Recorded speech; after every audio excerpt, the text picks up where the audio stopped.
Hello বন্ধুরা, চলে আসলাম নতুন ব্লগ নিয়ে। দেখো আমি সেজেগুজে রেডি হয়ে বেরিয়ে পড়েছি। এখন কোথায় যাব কী করে সবটাই শেয়ার করবো। ওই যে দেখতে পাচ্ছ লাইটিং, তো আমরা ওই বাড়িটাই যাব। চলো তাহলে। এই পার্কের ভিতর দিয়ে আমরা প্রবেশ করছি। আর দেখতেই পাচ্ছ আমার শাশুড়ি আগে চলছে, তার পিছে পিছে আমরা সব যাচ্ছি। আর বলতে বলতেই এসে গেলাম যেই বাড়িটা এসেছি।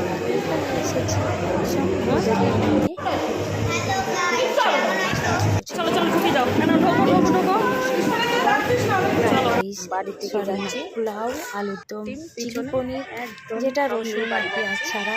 আর খাওয়া দাওয়া করে আমরা সব বাড়ির দিকে রওনা দিচ্ছি। আর বেশি দূরে না, বাড়ি থেকে রাস্তা দিলাম। আর এখন এখানের মতো ব্লগ